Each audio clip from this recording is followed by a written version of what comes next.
ગુજરાતમાં પોલીસ કેવી રીતે કામ કરે છે એના બે ઉદાહરણ તમને બે સમાંતરે ચાલી રહેલી ઘટનાથી બતાવવા છે. ગુજરાતમાં ભારતીય જનતા પાર્ટીને નવા પ્રદેશ પ્રમુખ મળ્યા. નવા પ્રદેશ પ્રમુખ મળે એટલે સ્વાભાવિક છે કે એ સંગઠનના પ્રવાસને બાકી બધા વિસ્તારના કામો કરશે. એ કરશે તો ઘણી બધી જગ્યાએ બાઇક રેલી પણ યોજાશે. એ સિવાય પણ ભારતીય જનતા પાર્ટીના જ્યાં કાર્યક્રમ હોય ત્યાં બાઇક રેલી ને કોઈ કાર્યક્રમો થતા હોય ને એક પણ જગ્યાએ એવું નહીં થાય કે હજારો માણસોને ભેગા થવા માટે પોલીસે પરવાનગી ન આપી હોય. પોલીસની પરવાનગી ફટાકથી તમને મળી જાય. પણ બોટાદમાં જયારે મહાપંચાયતનું એલાન થયું અથવા માર્કેટયાર્ડમાં ગયા તો પોલીસે પહેલા કહ્યું કે તમે માર્કેટયાર્ડમાં ના રહી શકો, ના સૂઈ શકો. એમણે કહ્યું કે ઠીક છે, બાજુનું એક ગામ છે, ત્યાં અમે આંદોલન કરીશું, ત્યાં ખેડૂતોને બોલાવીશું, ત્યાં ભેગા થઈશું. ભેગા શું કામ થઈશું? તો કે કડદા પ્રથા. કડદા પ્રથા શું છે?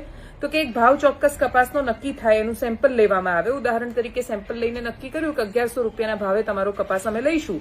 એના પછી આમ જેવો કપાસ ઉતરવાનો શરૂ થાય ને વેપારીને અચાનક બુદ્ધિ આવે ને એવું કે આ સેમ્પલને તમારો કપાસ મેચ નથી થઈ રહ્યો, હું 950 આપીશ. એ રીતે એનું કડદો કરે, એ ભાવ ઘટાડી દે. ખેડૂતો કેટલાય સમયથી પીડાતા હતા.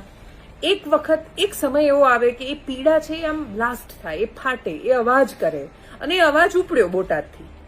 અને એના પછી તમે જયારે સામે આવીને પત્રકાર પરિષદ કરી રહ્યા છો, એવું કહી રહ્યા છો કે ખેડૂતોને જે 10-10 કિલોમીટર દૂર એમની જાતે ટ્રાન્સપોર્ટના પૈસા ખર્ચીને વેપારીઓ બોલાવતા હતા એ અમે બંધ કરીશું, અમે કડદો બંધ કરીશું, આવી પત્રકાર પરિષદ કરી રહ્યા છો તો મતલબ તમે સ્વીકારી રહ્યા છો કે આ બધું ત્યાં થઈ રહ્યું હતું. તમે લેખિતમાં બાંહેધરી આપવા તૈયાર નથી અને એટલે ખેડૂતને ભરોસો નથી. એ જયારે આંદોલન માટે પ્રયત્નો કરે છે એ તો બહુ શાંતિથી આંદોલનની શરૂઆત કરે છે. એ સવારથી કોઈ પોલીસને મારવા નહોતું ગયું, સવારથી કોઈ જગ્યાએ સંઘર્ષ નહોતો થયો, તો પોલીસ પહેલા તો પરવાનગી નથી આપતી. એક પછી એક નેતાઓને ત્યાં, જે નેતાઓ ખેડૂતની વાત કરવા માટે જાય છે, એ આમ આદમી પાર્ટીના નેતા હતા. આની પહેલા જયારે આંદોલન થયા ત્યારે સૌરાષ્ટ્રમાં પાલભાઈ આંબલિયા સહિતના નેતાઓએ જયારે રાજકોટમાં કે દ્વારિકામાં આંદોલન કર્યું, એમને પરવાનગી નથી આપતા. અહીંયા ગાંધીનગરમાં કોંગ્રેસે કોઈ આંદોલન કરવું હોય તો એમને પણ પરવાનગી ન મળે. એટલે કોઈ પણ સંજોગોમાં તમારે 12 માસ 144 લાગેલી હોય જયારે વિપક્ષના નેતાઓએ આંદોલન કરવું હોય. ખેડૂતોને પકડીને એમના વાહનના મેમો આપવામાં આવ્યા. રાજકોટમાં હમણાં ભાજપની રેલી નીકળી હતી, કોઈએ સોગન ખાવા માટે, સમ ખાવા માટે હેલ્મેટ નહોતા પહેર્યા, કોઈના પીયુસી ચેક નથી થતા.